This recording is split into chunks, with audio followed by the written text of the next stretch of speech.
Bloodborne right around the corner. And I want to say thank you to all our patrons from patreon.com/Duckfeed.tv who helped us pick up a Bloodborne. So, not Bloodborne illnesses, Bloodborne parasites, Bloodborne for the Sony PlayStation 4, coming out very soon. We're with you in solidarity. I know you guys are excited. We are excited too. Love you all. Thank you very much. And on with this game that history may decide is somewhat lesser of a title. Some of our landings were desperate adventures. We are now prepared to meet the inevitable counterattacks with power and with confidence.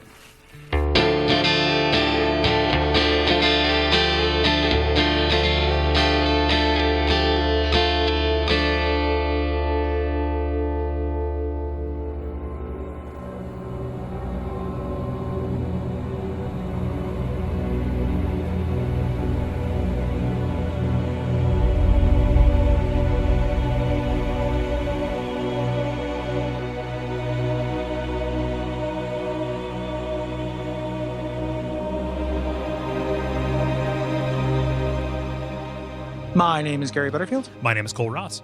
And you're listening to Bonfireside Chat, a podcast in defiance! And this week we are concluding our coverage of Lords of the Fallen, which is a continuation of our coverage of kind of games that have recently been influenced by Dark Souls here in the interstitial before Bloodborne, which is like wicked soon. Yeah, just a couple of weeks away. Yeah, I just got my PS4 today. So I will, thanks to everybody who supports us on Patreon, who paid for that. Yeah. Because I was not intending on getting one. I really appreciate that. Helping us make this not, cost me $400 I don't have. Right. So I really appreciate that. Lords of the Fallen. So this is closing out our coverage. There is a DLC for Lords of the Fallen, and it just came out. We didn't know about it when we planned it. And I had some difficulty trying to get it. It didn't show up in my searches. And then I found out that you access it about halfway through the game, right after killing the beast. So I would have to start a game from the beginning, and I just don't have time to do that. Like, I'll probably play it because I want to see where the game, like if they learn any lessons. But I'll address it in a future thing. So if you're expecting us to cover the DLC, and if it answers all the important lore questions that we don't know the answers to, sorry. Yes. So... Yep, I'm curious to check it out too, although it does mean playing the whole game again. Yeah, that's the bummer part. Like, I wish I had a save game that was, near the end game that I hadn't beat it for. Yep. That's a big thing. So today we're going to tackle side quest and then kind of play out through the rest of the game. Right. So if you remember at the end of the previous episode, we had talked to Antanas about getting our mission to go and finish the last of the Rhogar lords, returning to the temple in the Rhogar realm. And, that is where we're going to spend kind of the rest of this episode, is everything beyond that. But there's some stuff that you can clean up in the Citadel and kind of beyond that this is really your best chance to address it. Yeah, and I kind of dig this, that there are people just hanging out in the Citadel, like giving you stuff to do, and it like being a lived-in space. I talked about that a little bit in the last episode, but it feels, getting a break from just like a monster-filled wintry castle is nice. Right, and that lived-in feeling is one of the things that really sets this apart from Dark Souls. Right, it is not post-apocalyptic. It is an apocalypse that is currently underway. Yeah, I dig that. Yeah, and the idea that these are all people who are trapped in this, in the Citadel by this siege. Right. So it makes sense that they would ask this badass warrior to go out and handle stuff for them. Right. So the first one, there's like a concerned monk who asks you to find his brother, and this takes you into the gully works underneath the Citadel itself. And this is one of those weird areas that's connective tissue between a bunch of the places we've been before. Yeah. But this is kind of more puzzle driven than some of the other places. This is one of the few pressure plate puzzles that I've seen so far. Yeah, they've been throughout. But and going through this second time, it's been really interesting because now that I know that you can use your little double to press them, they've been really easy. Right. Whereas before I had to like strip naked and just try to make the run. And they put them in areas like this is Spider City. As we mentioned, those spiders mean business, and it is difficult to run naked around spiders. Trust me. In games as in life. Yeah. I'm probably I'm recording in a new studio now that is in a basement that probably has spiders. I've been naked down here before. I've tried to run naked past those spiders. It didn't work out. I got Venom Dick. What's that voice, Gary? I don't know. You sound like a precocious child. Venom Dick.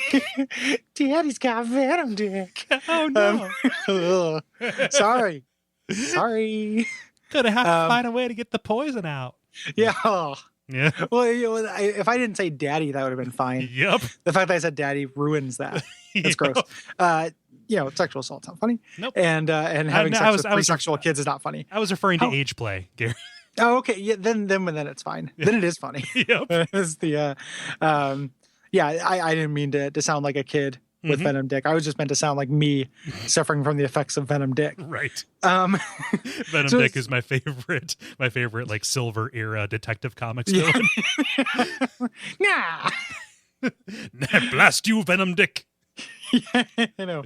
I found the source of the poison. It was me. Yeah. So there's that. There's also a poison beast in the sanctuary where we first fought the first warden.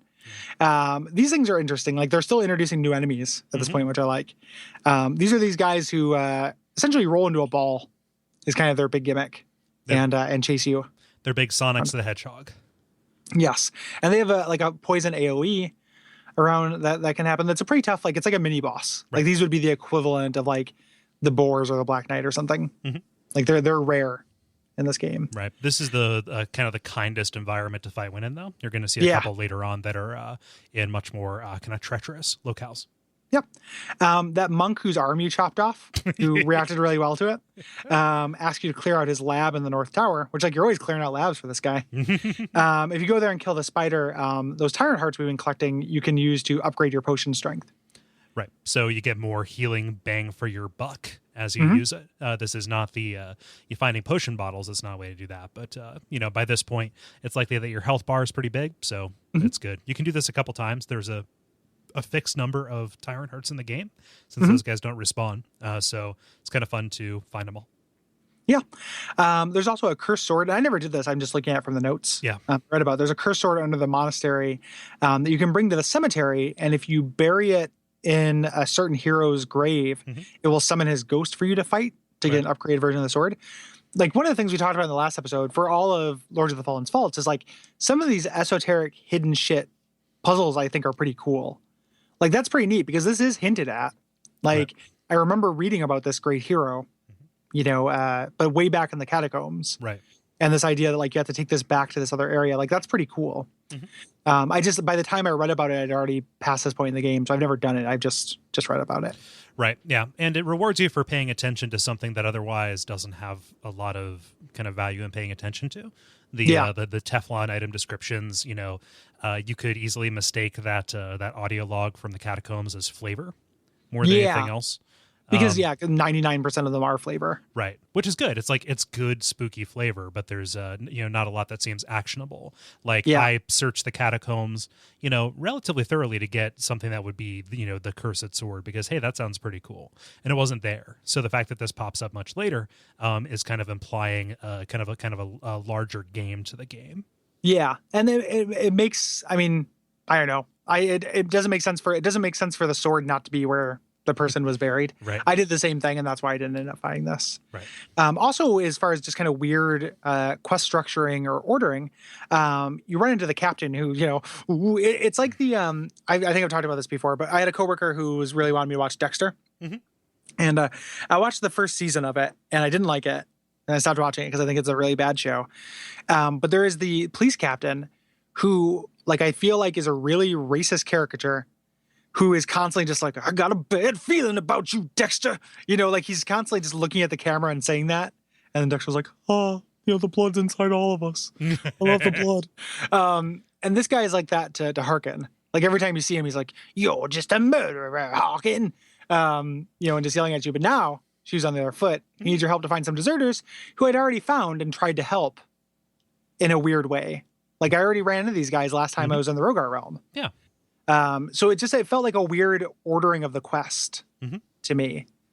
And he wants you to take back their tattoos, which is super grisly, as proof that you took them out. Yeah, you if you leave and return and say, "Hey, I got him," because he doesn't explicitly ask for proof. It's like, "Oh, okay, I'll just lie to him. He's a dick bag, so that'll be fine." He's like, "You expect me to just believe you?" Yeah, and the item you have to get is called Human Tattoo. Yeah, like, ugh. I mean. It's like what is it? The gun control episode of The Simpsons, where Moe's he gets a tattoo and he has to remove it with a cheese grater. Yeah, this is gonna be sweet. Yeah, you're a loose cannon, Hawken. Yeah, but I get results. But I get results of defiance. Hello. Yeah. He's a spot of all right. So we're heading after we kind of do these side quests. We're heading back to the temple, which like is at turns kind of cool. But I would also say that like when you get deep into this is my least favorite part of the game. Yeah, I find this to be a pretty big bummer.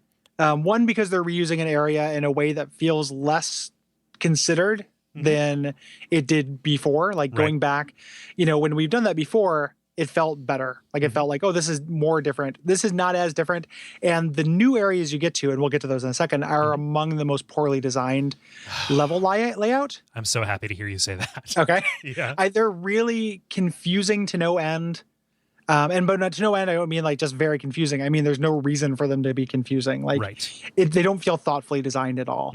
And that makes, and whenever something like that happens near the end of a game, my hackles go up about like time constraints or just like, who knows what, nobody knows what happened during a game's development. But like as much as the earlier levels are not as masterfully designed as Dark Souls stuff, these are, I don't feel like very many of them are actively bad. Right.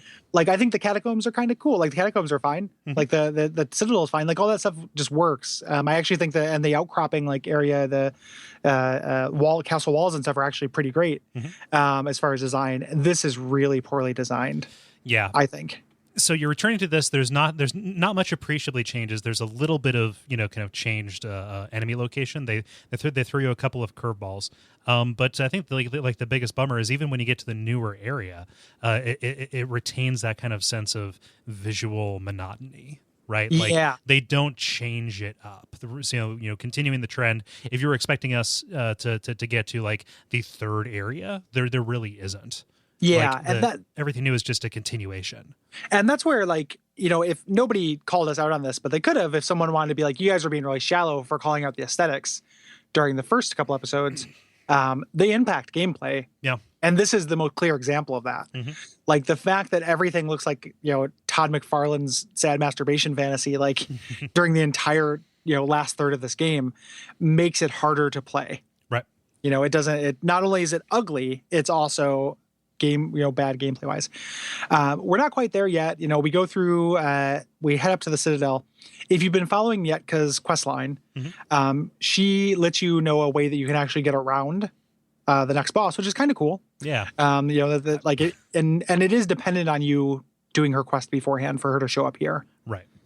I like the way that this boss is introduced. Like when you step foot back into the Rhogar realm, there's this kind of protracted zoom up the bridge and the chains and stuff like that beyond these kind of new enemies, kind of letting you know like right away stuff has changed. Yeah. And they it's a real weird like little cinematic break, that like does give this like sense of importance. And this boss, the Guardian, doesn't have a shield, which I like. Hallelujah. He has two swords.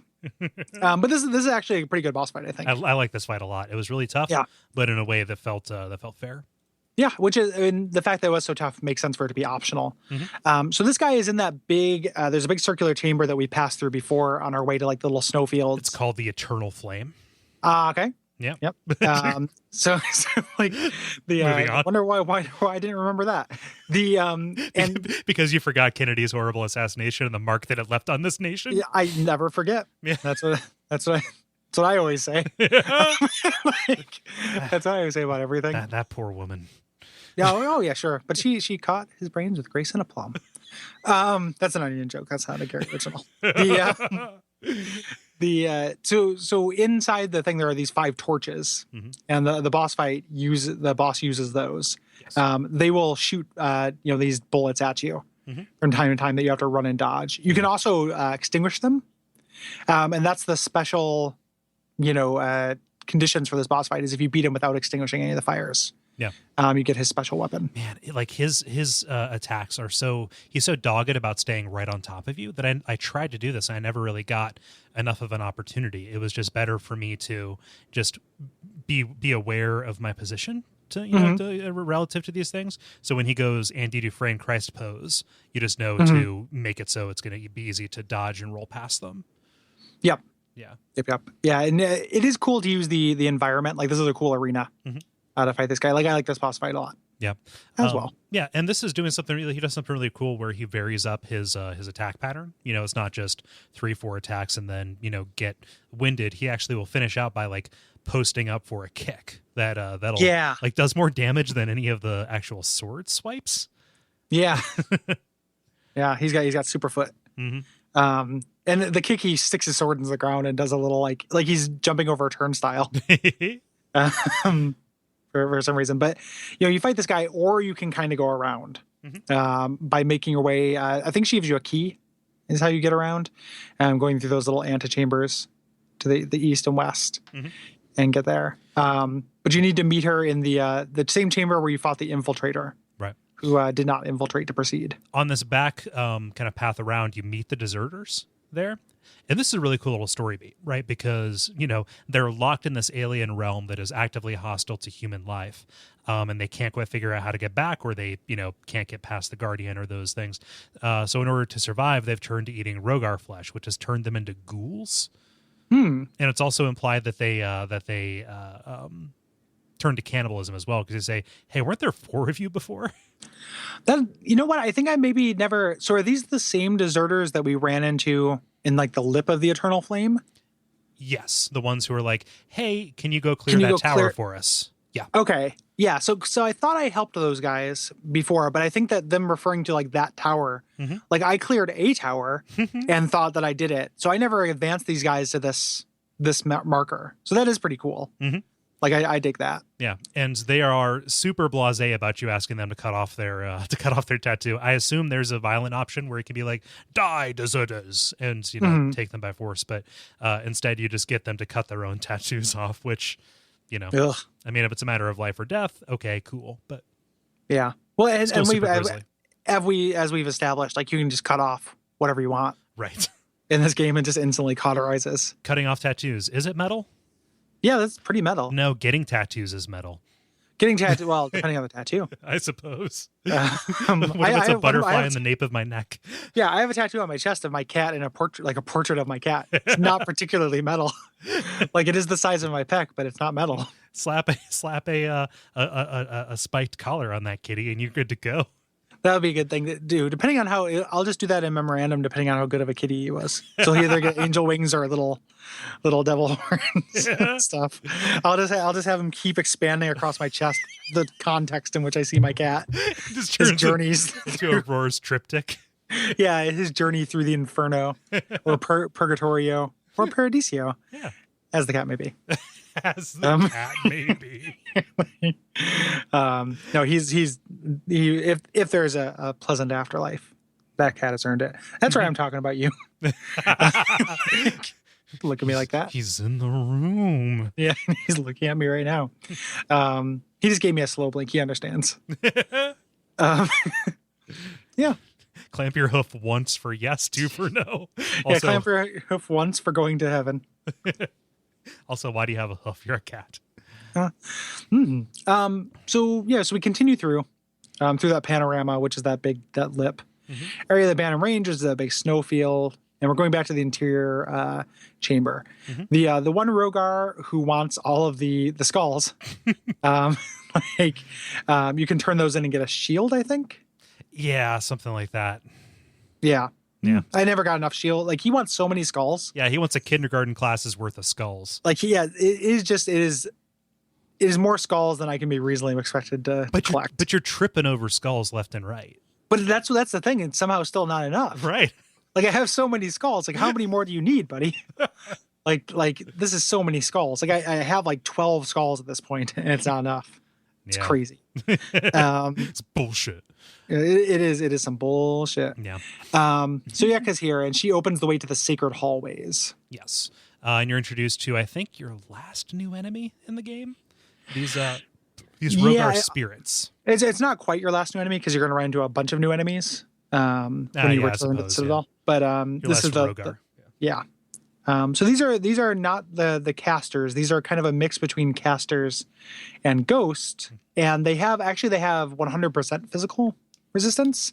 You have to have a little bit of elemental damage. Okay. To damage them. So if you were just doing a little bit of damage to them, you probably had like a small fire rune or something like that, or like something that like that. So I just kept a weapon around that I put a bunch of fire runes on. Okay. To use against these guys. Yeah. And would switch to it or use my gauntlet. Yeah. They were always put in a place where I could, kind of back up and get my gauntlet nice and ready and then take them down from a distance. The fact that you have to use your gauntlet to take them out, though, is super tedious because you have to wait for that to recharge. Like, I hate these things. Yeah. Like, these things really suck. Like, I don't feel like this is a well-designed enemy just because they are so hard to hurt. They have a longer leash than, like, because obviously, and, a couple people have been like, you guys keep comparing this game to Dark Souls too much. Well, it's like, it's Lords of the Fallen. That's what it is. But like comparing these guys to the Ghost of New Londo, which makes sense. The Ghost of New Londo you can run past because that was an option. Like I never fight the Ghost of New Londo. Right. These guys you can't. They will dog you to the ends of the earth and they can teleport to catch up with you. So you have to deal with them. But if you don't have a good weapon for it and you just have to use your gauntlet, if you haven't been upgrading magic, if you're a warrior, I get one gauntlet shot every 30 seconds. Right. And it just became a real pain in the ass to like take them out. Just very tedious. Yeah. To extend the comparison, even, New Londo, the area is kind of about those ghosts. Like that is the weird trick to that to that zone. Whereas this is just one element of many that's kind of thrown in. Yeah. Yeah, they just they're just adding these guys in. And luckily, like it's very rare that you have to fight them with things, but when it does happen, it's such a pain because they require all of your attention to defeat, but not in a way that is reliant on your reflexes or your skill. It's just reliant on your patience. And that blows. Yeah. And it's punishing a build in a way that feels incongruous.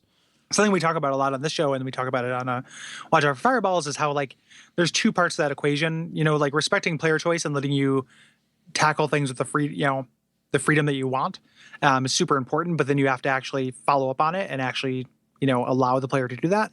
And when you don't, you run into problems like Vampire the Masquerade and Alpha Protocol, two games I very much love, but two games that like you can be whatever type of character you want, and then near the end they're like, well. Except this one. And this is a little bit of that. Like I had been playing a purely physical character and I had to, even with my, my weapon I used specifically for these guys, I was just doing chip damage to them. It was a real pain. Yep.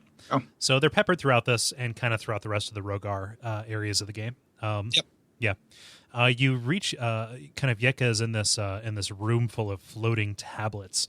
And there's one of my favorite lines in the game, which is she's translating these runes and says, "Open a gate to the chamber of lies through the heart of wisdom." Like putting "of" between two things does not make a name for a thing. Oh my God. Yeah, the chamber of lies. What lies? What are you talking about? And boy, am I going to grow to resent the Chamber of Lies. There's just a switch too that just opens us up that's just on the roof. Yep. There's no dungeon ecology here. And there's another one of those poison beasts up there on the roof. Up here. Which that was a good fight. Like it's a circular kind of like you're operating around a balcony. Yeah. This. And kind of the crawl up here, I was underwhelmed at the start of it, before I got to what was after it. And like compared to what comes later, like that is a nice, breezy, logical thing. Yeah. Yeah. You have to go up, and it is kind of tricky. There are these like switchbacks and dead ends and stuff in this area, but it is significantly better. So once you pull this switch, go back down, you get to go to the Chamber of Lies. Yep. Which is another shrine. Somewhere around here, there's an audio note that talks about the nature of runes, which I think is cool. This is the kind of world building that I like. Talking about this mysterious thing that breaks between two realms and is a way to kind of transmit power back and forth. And that sets up the closing choice of the game quite nicely too. Yeah. Yeah. Which and we'll get to that a little bit. But I was pretty happy with how that worked out. So this is kind of like I couldn't draw a map of this place if you put a gun to my head. Right. And also, if you just put a controller in my hand, I doubt I could go from beginning to end of it, even though I've now done it like 3 times. And that doesn't count backtracking. Like I've done it successfully, you know. Well, I mean, not 3 times, twice, but done it, you know, backtracking, done it so many times, dozens of times, but I still couldn't do it again because of how this is laid out. Right. Super bummer. Yeah. So the here's how I think this falls down. I think that it is designed. I'm just talking about the area design, like the spaces that you move through. It's designed with kind of aesthetic, like the way that it looks first, and it's designed with this weird adherence to like architectural symmetry, which is not actually that great, trying to represent something that would be a logical space in real life as a video game level, because you navigate them in 2 really different ways, right? And so, you know, again, to make the Dark Souls comparison, I'm sorry if this annoys people, like those feel like they were designed to be game levels first, and then the kind of the architectural cues were added in to like help either build the sense of the world or help kind of guide your eye through these logical places, right? So it wasn't like, okay, this area is open to you and you're going to have to go through it because that's what would be in an actual building. It's like, okay, let's take this and close this off because of something else, because going down there wouldn't actually be fun. Yeah. Yeah, and it doesn't, because of the way, like the fiction we're dealing with, it fails on both levels. Like it fails as a space to navigate. It also fails as a space that you're supposed to believe exists in the game. Like, what did the Rhogar do with any of this? Like, what is even any, like, what do they, other than just like stalk around and look at blood walls, you know, like, and like, there's like just literally nothing to look at or grab onto or anything. There's no purpose for any room or hallway. There's no, like, why even build doors? Like, why isn't this just like gigantic auditorium for them? You know, why are there hallways here? Like, there's just nothing there. There's so little dungeon ecology to it that it just makes it doesn't work in either way. Something that I recommend everybody who is interested in level design do. Valve put on Left 4 Dead, they did commentary. Have you ever watched those or listened to those? Oh man, I eat Valve's commentaries up like crazy. They're great. They're all really, really good. The Left 4 Dead ones are great because I feel like they are specifically about this, like how to guide a player through a level without and still make the level feel like a real place, which are 2 things that the Chamber of Lies does not do. Right.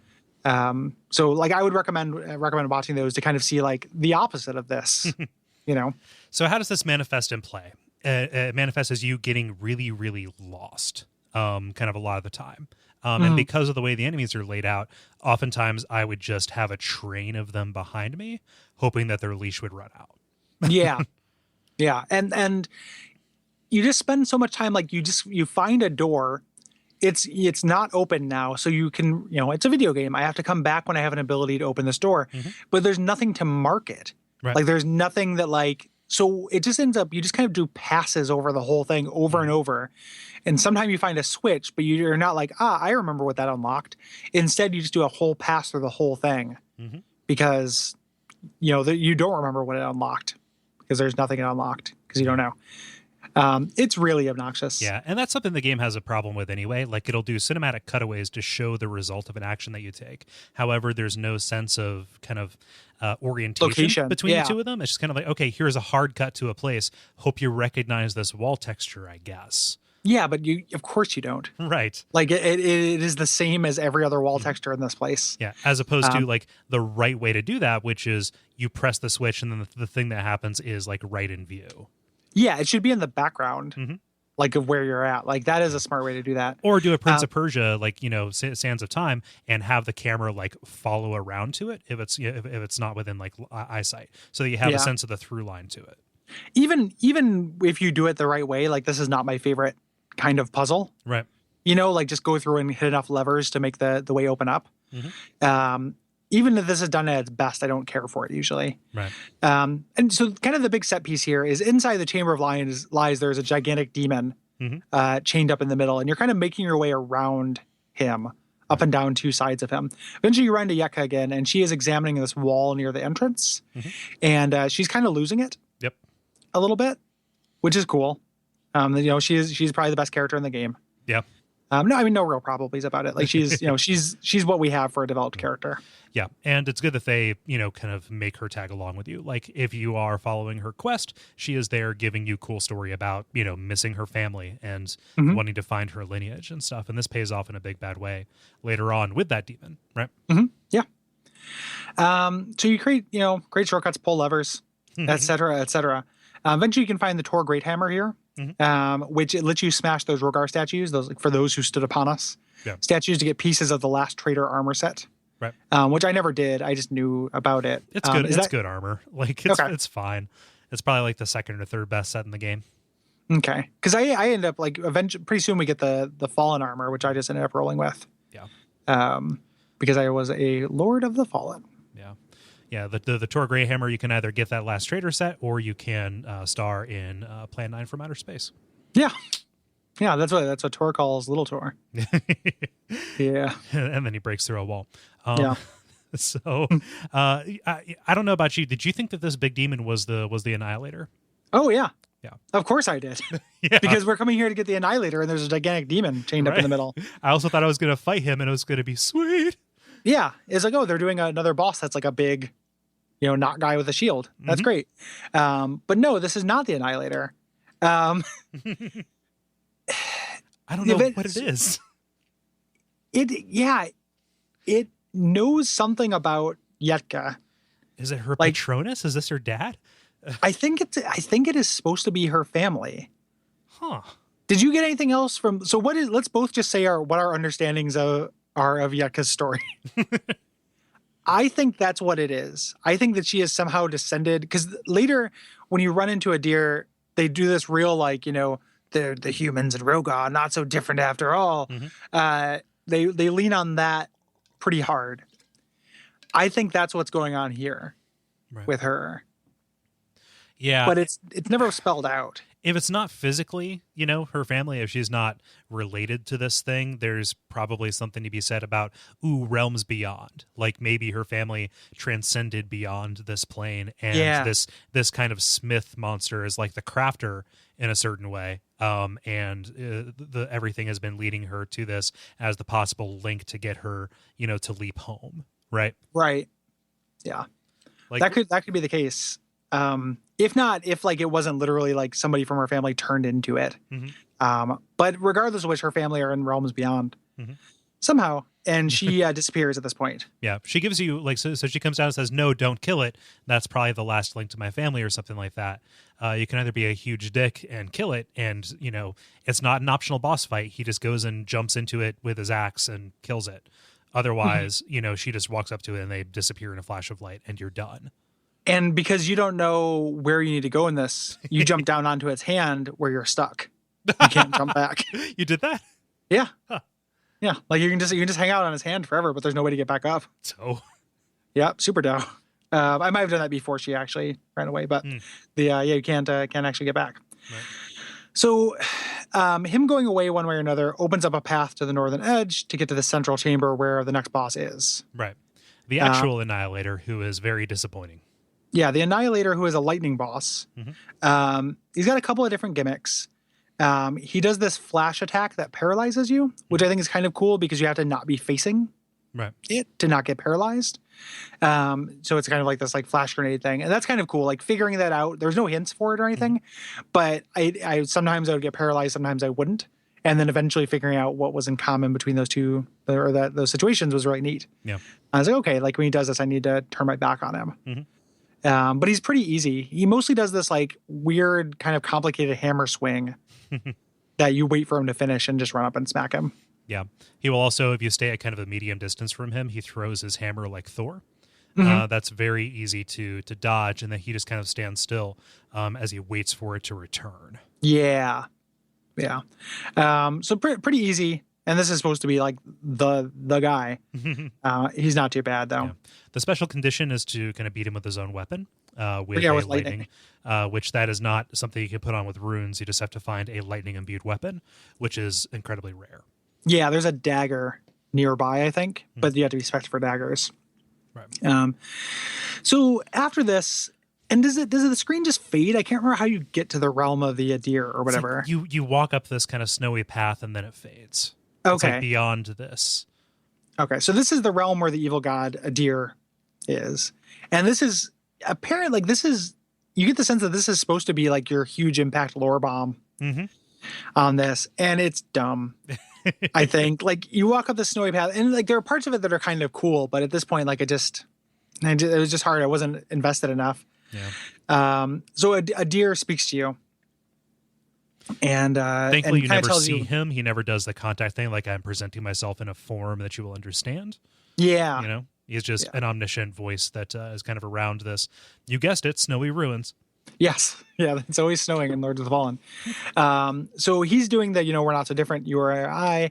The Rhogar are actually creations of men, and he spills the beans on Antares. And the war was forwarded by trying to destroy evil. He created chaos to upset the balance. Right. So the idea of him like being able to perform these experiments that remove evil from a man, essentially that's what's creating the Rhogar. Right. So that that's fair enough. Like, that's fine. And he gives you the rune of a deer and wants you to capture Antanas' soul with it. And this is all presented as he is kind of recounting your achievements throughout the game, which involves bringing up ghosts of the bosses that you defeated, and then you run up to it and attack it, and then you see stats of how that boss fight shook out for you before. Yeah, like how long it took you, how many tries, and what weapon you used. Which is really, like, it was nice information. Like, I wrote that down just because I like stats and numbers and stuff like that, just to get a sense for, did this boss that I think was hard really take me, that much effort to do it? That's fine. What's not fine is when those stats drop in the middle of what is supposed to be the climax or turn of the game, or at least the thing that's supposed to like super blow your mind. It's distracting in a way that like undercuts any gravity that they otherwise would have, I think, hoped to imbue in this. Yeah. It is a weird intersection of gameplay and story at a point that is supposed to be emphasizing one much more than the other. Right. Kaslo shows up here, and it turns out he's we'd known something was up with Kaslo for a while. He is the last judge, and he says you need to maintain the balance because maybe the truth is somewhere in the middle. Yeah. So he is the chosen one who is making you the chosen one, and pretty much immediately telling you what to do with that rune. Yep. So it's establishing a right answer right away, which takes a little bit of wind out of the sails of that final choice that you're not quite aware is going to be a final choice. Yep.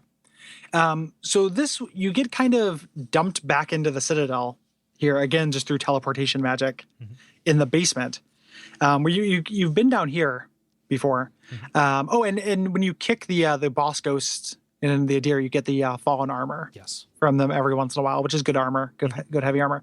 There's one more challenge crystal, and you're fighting a boss, the second to last boss here, who are two monks that were experimented on by Antanas. There's a lore a little bit about these guys, right? And these are the Lost Brothers, right? So this is an explicit cribbing from Ornstein and Smell. Yeah, there's a little bit more to it. Like, you don't fight them at the same time for very much of it. Right. But it is like, let's try having you fight two bosses at once. They're both elementally aligned, similarly. So one is fire, one is lightning. And one of them, every once in a while they overlap, but usually one will kind of jump on the ceiling and hang out while you fight one of them. And they do the Ornstein and Smoke thing where one of them will absorb the other one's powers. Right. You kill them. This was, for me, the hardest boss fight. Oh, wow. This was really hard for me. I ended up having to use, because I'd been ignoring elemental resistances up until this point, and that ended up being the trick. Right. For me was to just use the crystals I had been saving up, but lightning crystals are pretty rare. Luckily, the lightning brother is the one with the easier to avoid attacks. Right. The fire brother, like, I just felt like I could never not get hurt by him, essentially. Yeah. But this took me many tries. Yeah. I benefited from kind of how homogenous the elements are in the rest of the game. Generally, a safe bet is to spec yourself to resist fire, and you're going to be good to go. So that ended up serving me pretty well. You're right about the lightning guy being easier to avoid, and I was able to kind of gut a couple more of the fire guys' attacks, even beyond the mosses and crystals and stuff. Yeah. Near the end, there's no special condition. You just get an item depending on which one you kill last.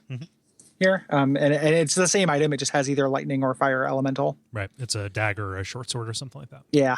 Yep. And these guys are, it's kind of interesting. These guys are not Rhogar. This is just, more of Antanis's nonsense. Right. So you climb up the citadel, and now the Antanis has told them that, you've kind of been double-crossed. Like, presumably he doesn't know what you've done at this point. He just knows, like, hey, if this guy decides to come back, kill him. Right. So now you're fighting humans. Each of one, which is at least 3 or 4 times tougher than any Rhogar that you've run into.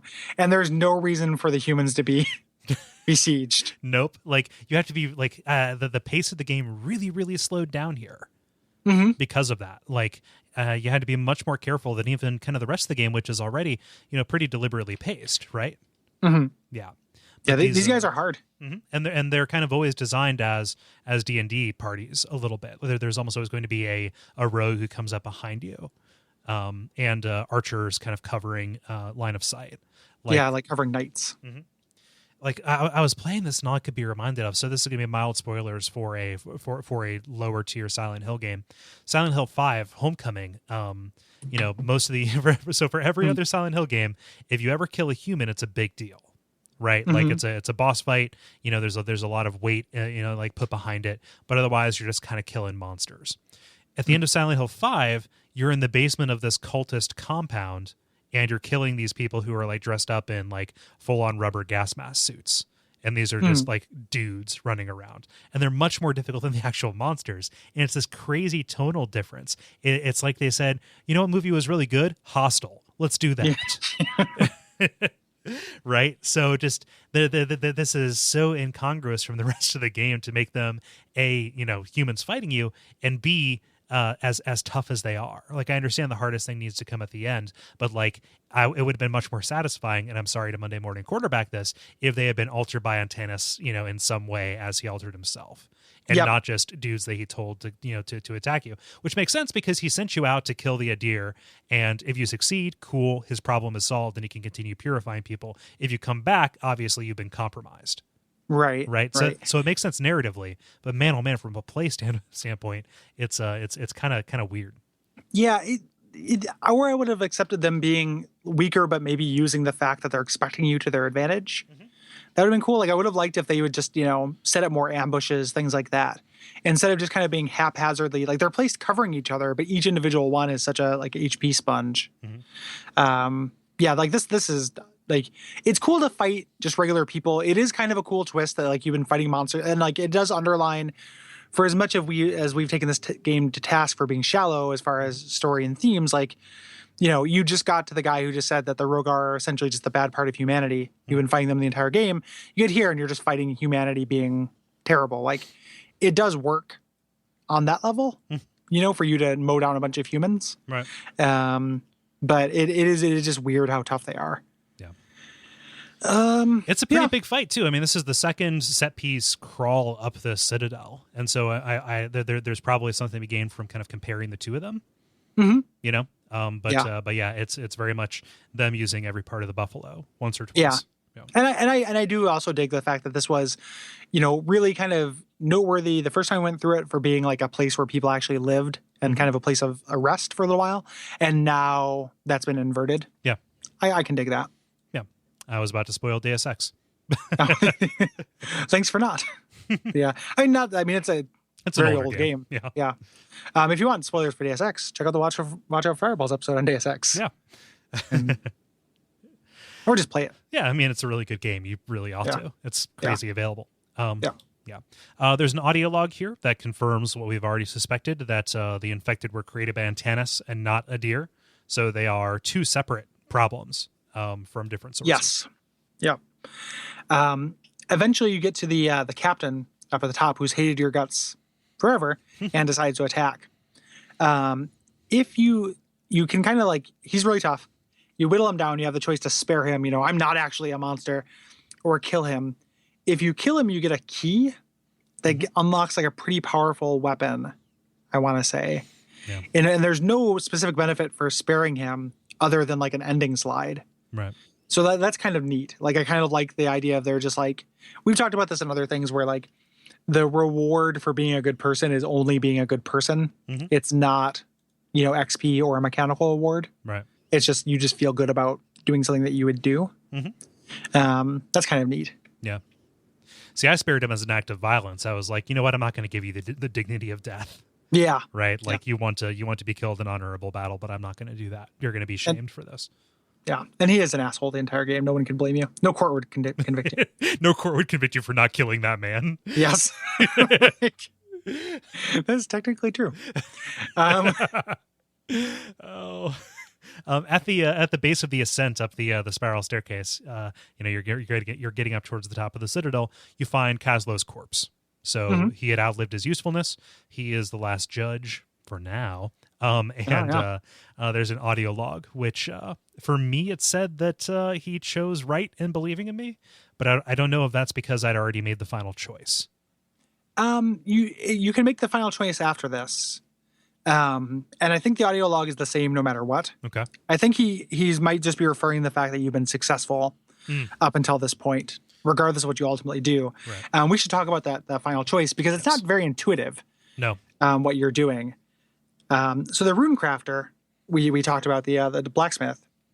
He plays in, and you can choose the Adir rune, and you can either give it to him to kind of take away and destroy it, or you can fuse it onto your weapon.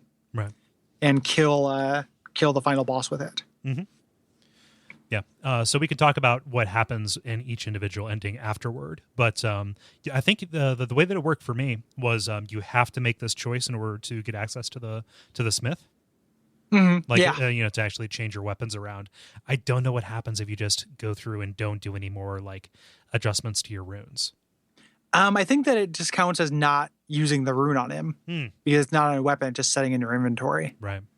But I don't know for sure. Mm-hmm. Like I didn't go through and there's just, if this game had, if you could save, I would have done it, tried both things, but it's hard to find even like I was looking online to try to find the differences behind this. And in the show notes to the last episode, I talked about the lore series that's there, but it's just audio logs. Right. Like it's kind of hard to find information on stuff you didn't do in this game without just playing another 12 hours of it. Right. So I didn't. The first time I had him take away the rune. The second time I put it on my weapon just so I could do both. Right. Yeah. And you make your way up. Let's talk about the final boss, the judge.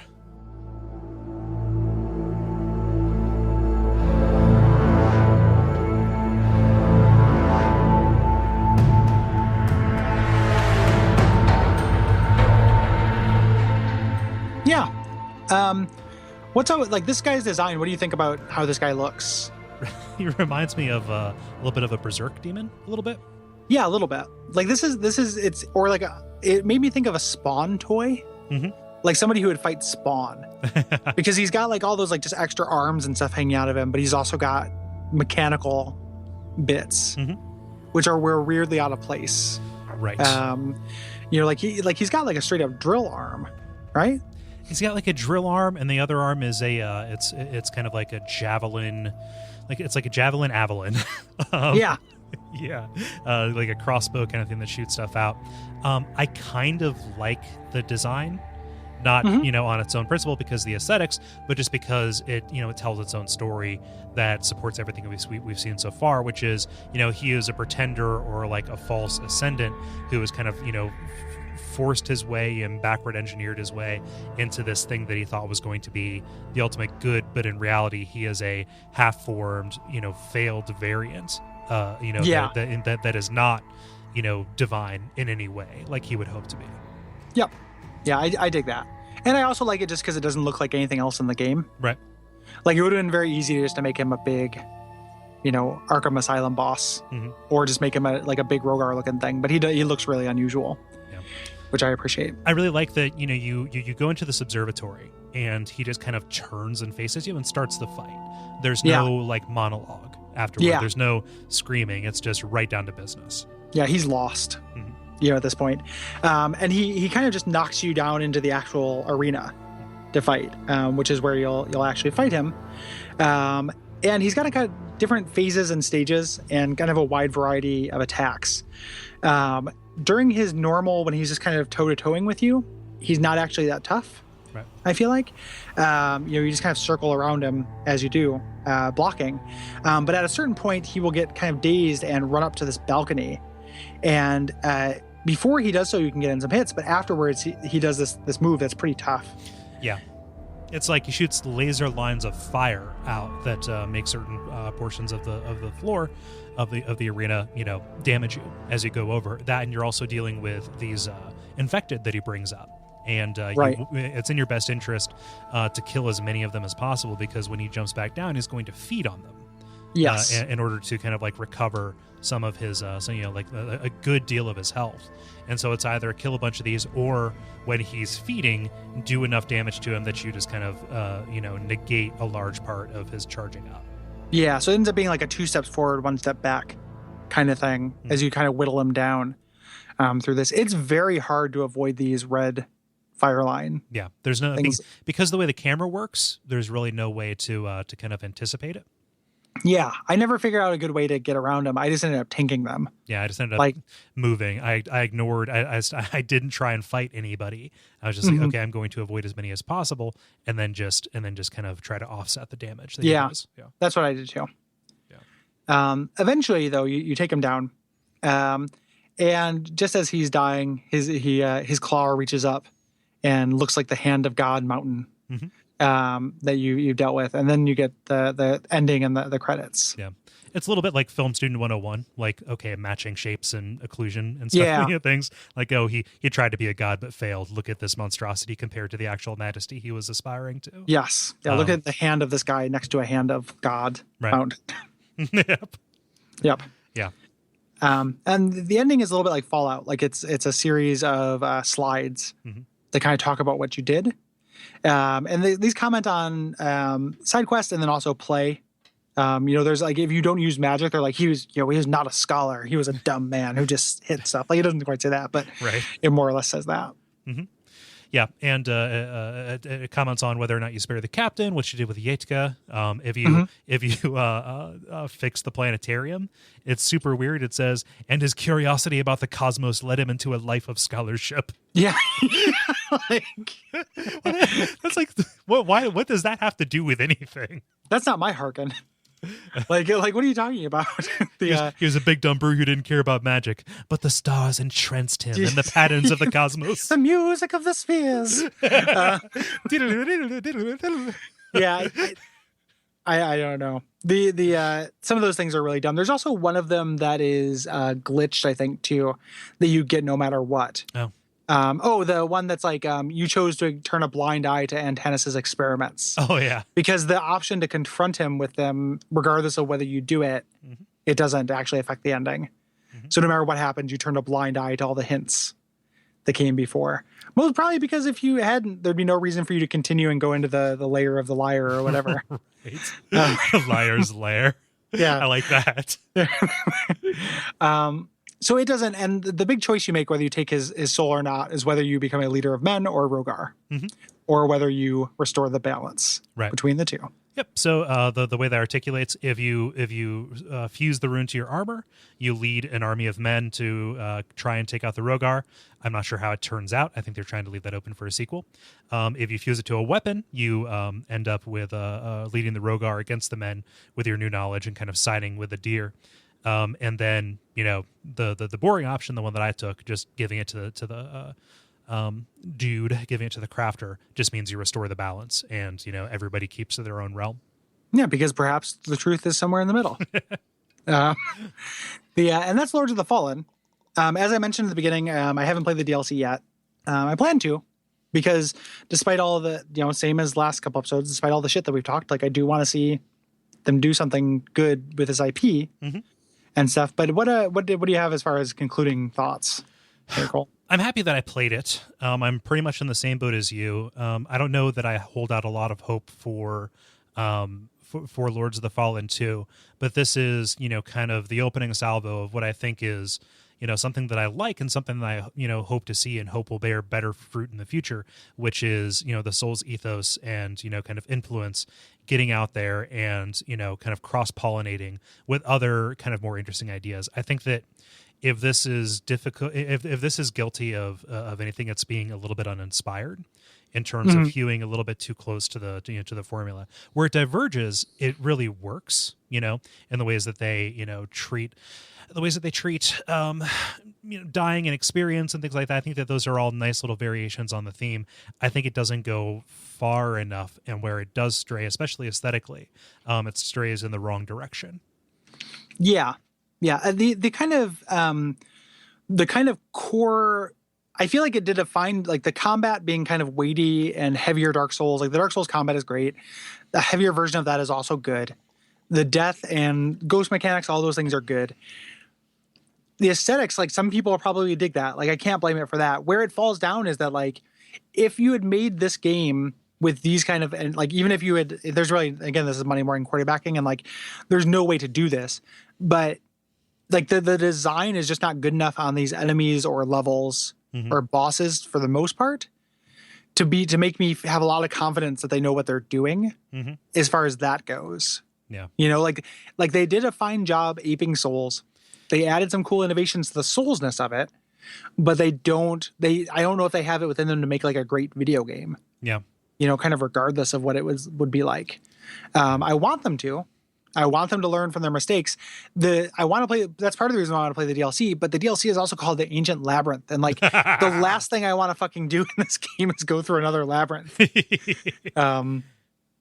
So it feels cargo culty. When I talk about aesthetics, I mean just in general, all the choices they made with the design, really, and the story. I think it whiffs and kind of misses the point in a lot of different regards, to where its successes, even its biggest success is kind of a near miss.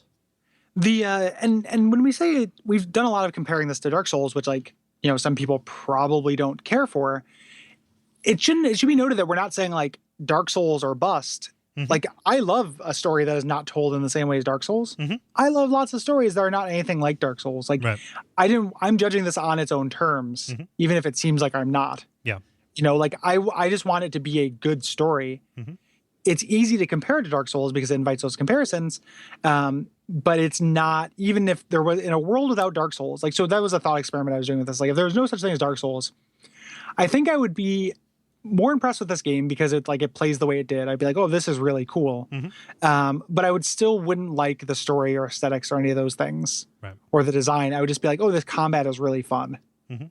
That's what I would take away from it in a world. So like all the story comparisons, all the thematic stuff that's so rich in the Souls games or in lots of games just falls down here. Yeah. In kind of a gross way. Yeah, it's kind of a bummer. Like I still think it's worth playing. I've been, a Lords of the Fallen apologist, for a while. I still think it is worth playing, but it is not. It's hard for me to say it is good. So, yeah. On the long list of like bad games, I think you should play. Yeah. It functions. Yeah, it functions. It's semi pretty to look at. If the things, the graphics are high quality for being the things that are rendered are stupid. Like the graphics are like 8 out of 10. It functions. There's content to it. That's all gamers care about, right? Yeah. So. Except like it kind of doesn't. We have tons of stories in the appendix of people, not tons of stories, a handful of really bad, just kind of like poor optimization or locking up and things like that. Like this was not a good product at launch either. And still, I mean, see my rant last week about the greed pendant, right?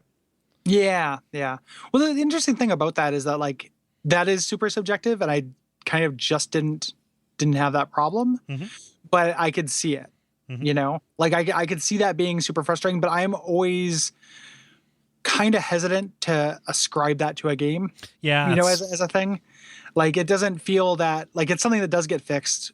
We live now in a world where games are not done. Yep. Like they're never done. Say what you will about that.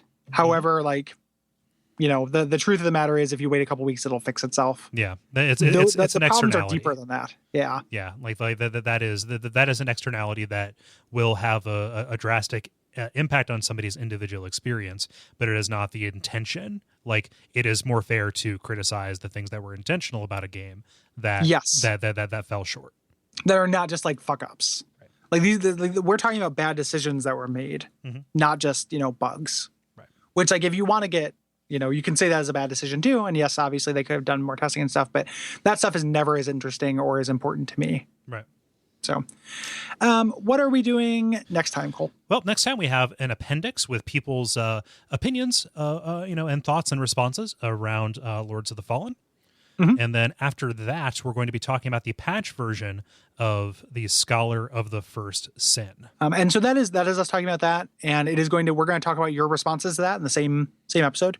If you have responses about that character and that patch, hit us up at duckfeed.tv/contact. We're doing a solo bolo Bro Down Hoedown, just the two of us on that one as well. And for a little while, but the people who are interested in guests, I really appreciate people suggesting guests and kind of talking about that. The end of our reign of terror is in sight, because soon we will have people on, because we're going to start talking about Bloodborne after that. Yeah, so we're going to have a first impressions episode on the 29th. That is the last Sunday in March here. Expect that to be real fast and loose. We're probably going to be loopy in the throes of kind of going through it.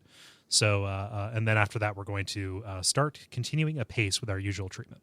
Yeah. So we'll have our intro area, and then we'll start having guests and stuff. And I've been working on guests kind of in advance for last several months, and I hope that people will be pleased. Right. So if you want to help us out, you can back us up on Patreon. Go to patreon.com/DuckFeed.tv. That helps out a big amount. That helps out a big. It helps a big, yes. It big help. Yep. Big help us. Big help, please. Big bear chase. Yep. Another thing that's a big help as we approach the launch of Bloodborne, if you're going to be buying a copy of that off of Amazon, you can use our link at duckfeed.tv/tipjar and buy whatever copy you see fit, either collectors or regular, and we get a small cut of that because it is an affiliate program. That also works on systems as well. If you are one of the handful of people upgrading to a PlayStation 4 in order to play along. Yeah, or if you're just buying anything on Amazon. Yeah, groceries, cat food, whatever it is, we want a cut. We want a sweet cut. Man, I gotta dip my snoot in that till. Or just send us 4% of the cat food you buy. Either or is fine. Gary, I'll send you whatever people send me, because I do not have a cat. Huh? Well, I was that on this show? They're talking about, like, at some point we're all going to be eating cat food. Like, you should probably save that, because when the country goes to shit at some point, like there's no way that our generation is going to die without tasting cat food. I guarantee. Not just as a kid, Yeah, not just as a curiosity, like out of necessity. It is a calorie-dense, low-cost food option that we're all going to end up partaking in. I'm just going to hoard cinnamon, raise goats, and travel only at night. Yeah. Well, they'll work for a time. And then eventually, it's fucking pounces. Yep, the fanciest of feasts. Yeah, the fanciest feast for Goat Boy. The tenderest of victuals. Yep. I think you probably start out with Fancy Feast, and eventually it's just like, Purina. And then it's just like Fred Meyer brand, 92% ash. So I'm looking forward to that. And if you can give me a head start on that, I appreciate it. We will be as kings with our 4% cut. Yes. We're hoarding cat food in the post-cyber apocalypse. And ratings, reviews on iTunes are all appreciated. And joining us on Facebook, facebook.com/bonfireside chat. Yeah, and just continuing to listen as we transition into new seasons of the show. As new games come out, it is always a great time to bring people on board.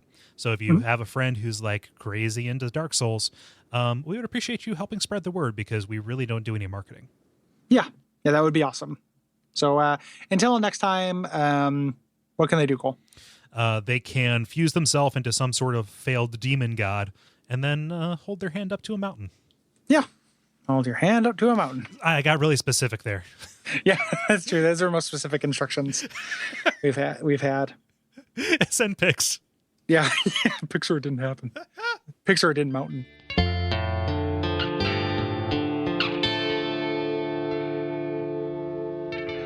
And we all pray that we will have far more soon